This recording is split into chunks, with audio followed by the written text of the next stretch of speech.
Assalamualaikum warahmatullahi wabarakatuh. Waalaikumsalam warahmatullahi wabarakatuh. Alhamdulillahi rabbil alamin. Wa bihi nasta'in.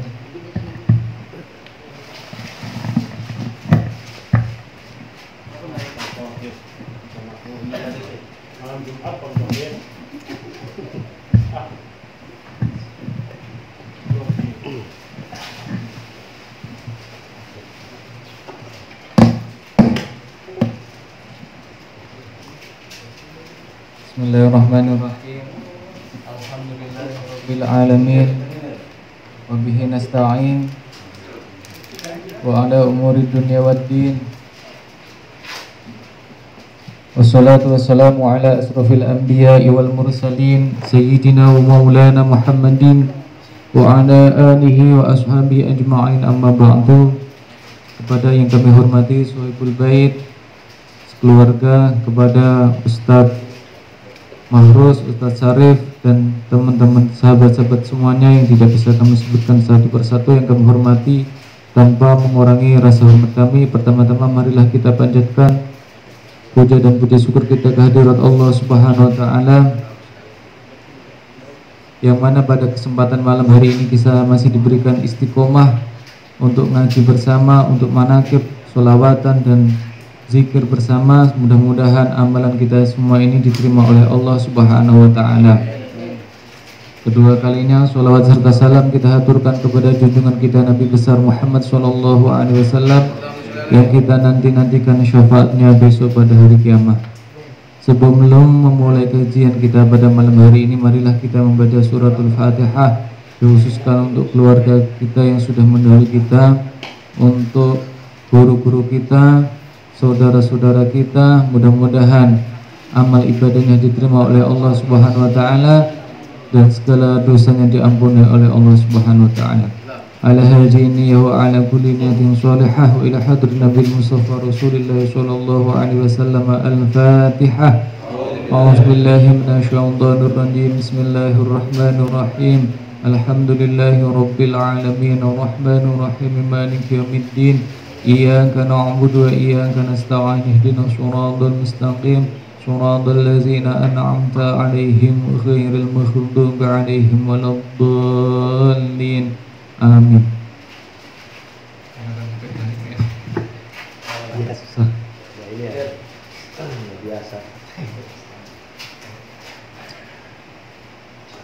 Sebelum memulai, sedikit mengulang bahwa kemarin bahwa semua hewan itu kalau mati itu dalam keadaan najis, kecuali anak cucu Adam, ikan dan belalang, dan binatang-binatang yang halal disembelih, yang halal dimakan, yang disembelih itu semuanya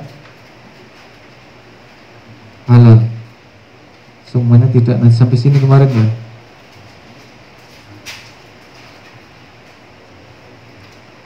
Jadi semua binatang itu dalam keadaan najis jika mati, kecuali anak cucu Adam, dalam artian hewaniyah, yang bukan masalah manusia begitu, bukan, tapi anak cucu Adam itu tidak najis, dan belalang dan ikan dan binatang-binatang yang halal dimakan, yang disembelih secara syar'i. Jika tidak disembelih secara syar'i atau ditabrak motor atau dan lain sebagainya, itu dalam keadaan najis. Tapi kalau disembelih secara syar'i dengan membaca bismillah, itu halal atau tidak najis.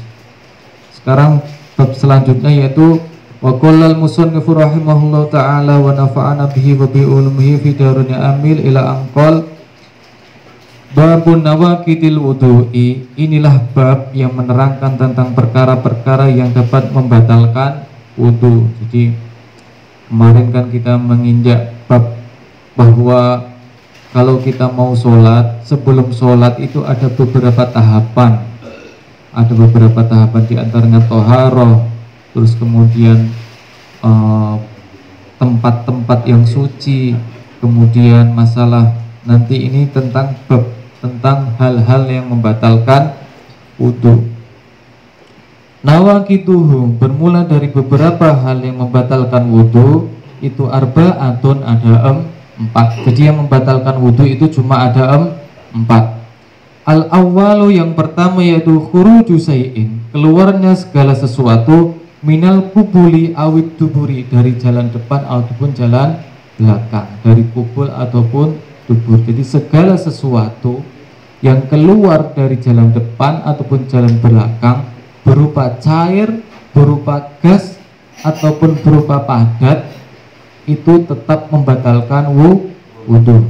Jadi kalau keluar segala sesuatu dari jalan depan ataupun dari jalan belakang, baik dalam keadaan kebiasaan dalam arti normal ataupun dalam keadaan tidak normal, misalnya cuma keluar batu, putih gitu, nah itu tetap batal.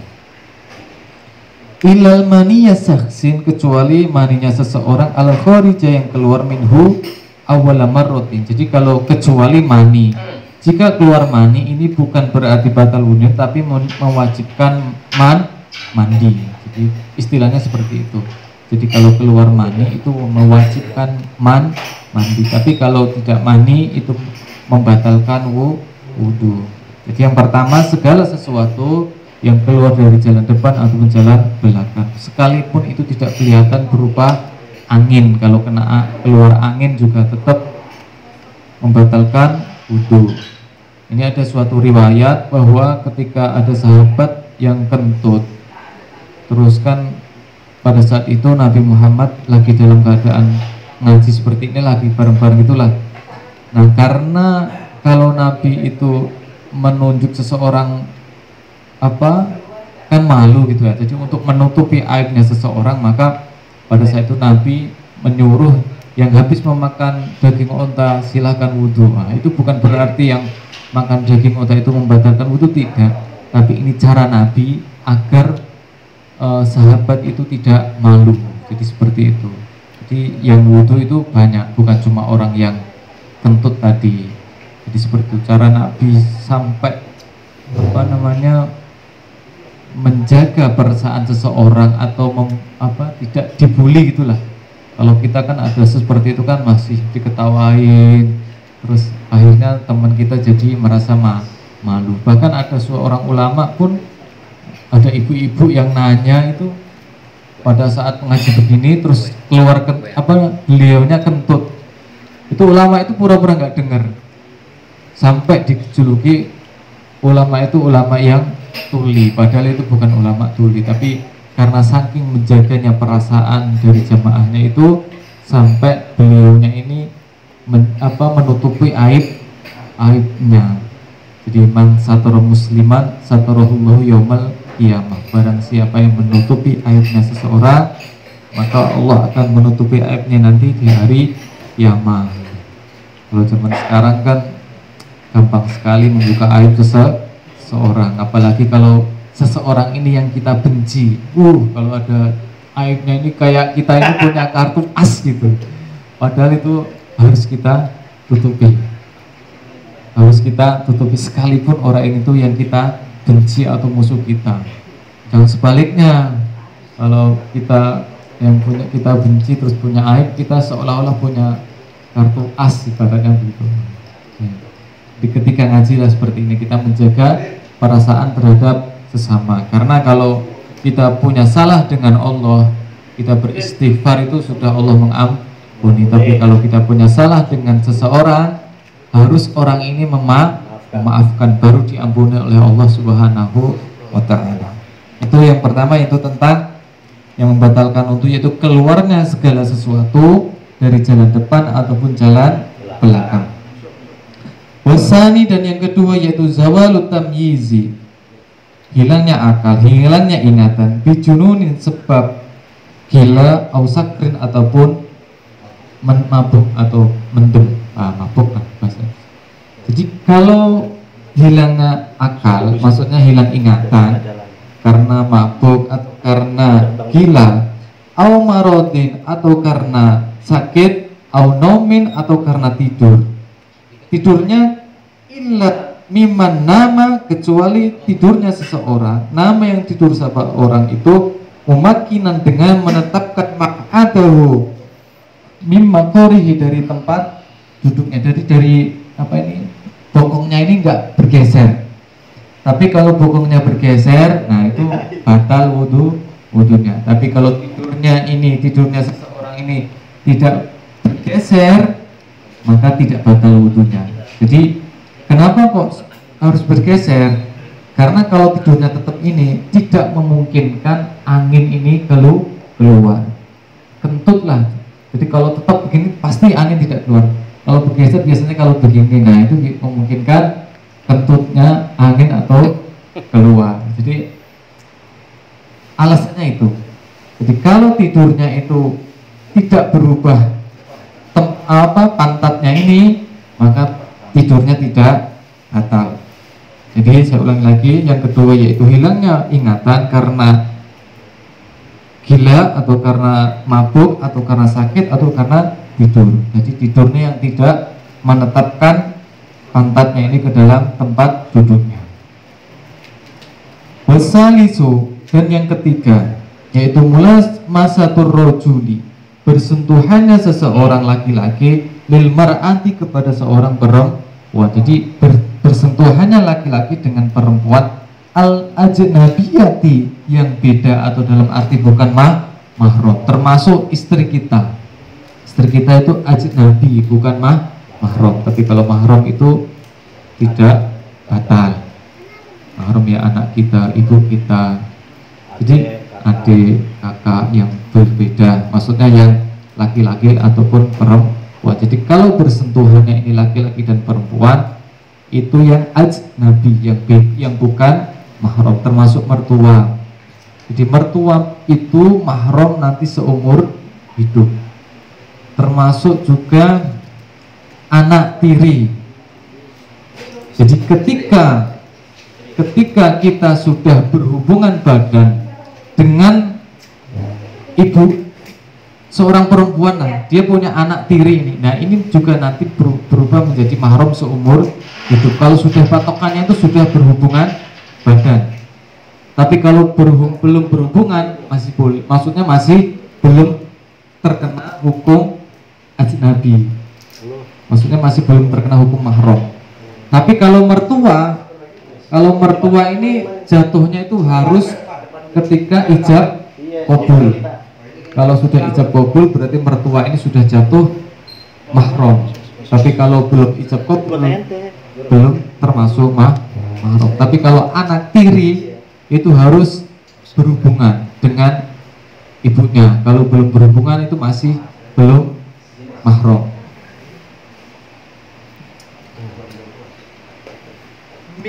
Syaratnya apa? Min ghairi hailin, tanpa penghalang. Jadi persentuhannya ini tanpa penghalang. Jika ada kain atau penghalangnya itu tidak batal. Tapi kalau tidak ada penghalangnya itu batal.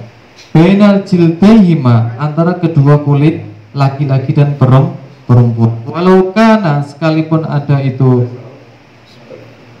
yang bersentuhan tadi, minhuma, dari keduanya tadi, haroman, dari laki-laki dan perempuan tadi, haroman itu pikun atau sudah tua. Meskipun sudah tua, walaupun bersentuhan laki-laki dan perempuan yang ajnabi tetap batal.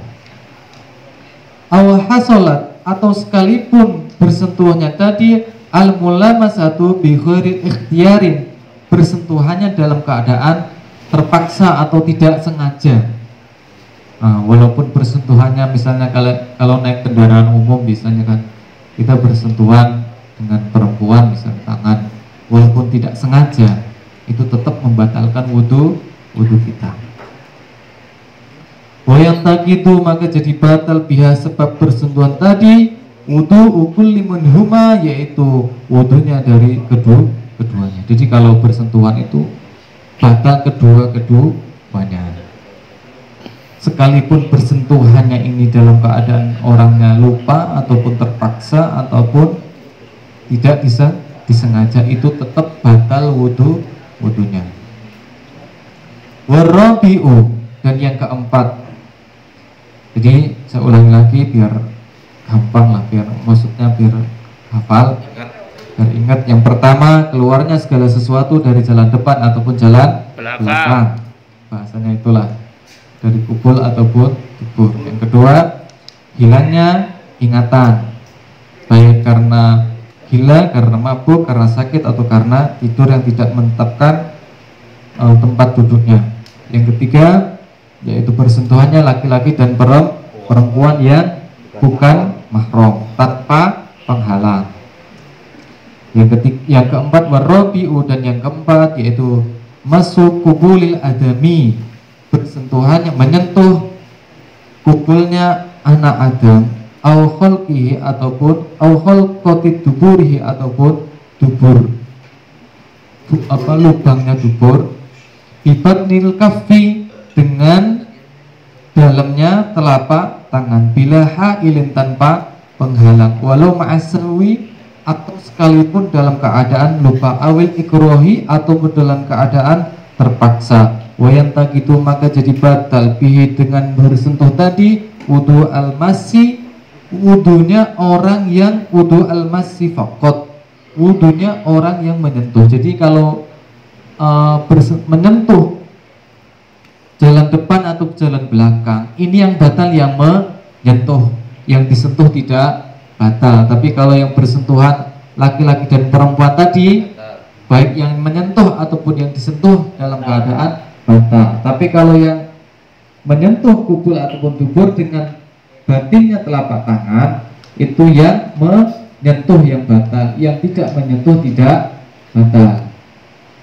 Jadi bibatnil kaffi itu patokannya seperti kalau kita beginilah ya, yang enggak kelihatan ini namanya batinil kaffi, maksudnya dalamnya telapak. Nah, tapi kalau ini enggak namanya enggak batal. Dalamnya telapak tangan.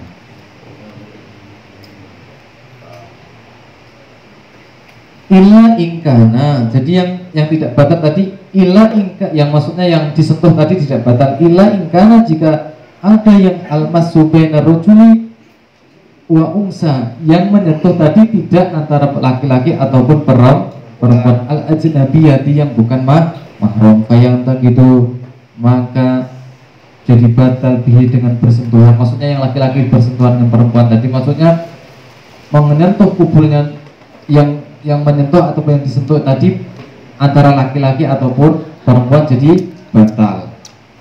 Kama saboko, seperti yang terdahulu. Jadi 4 tadi, ya, saya ulangi lagi gampang nih. Jadi yang pertama, keluarnya segala sesuatu dari jalan depan atau ke jalan belakang. Yang kedua, hilangnya ingatan.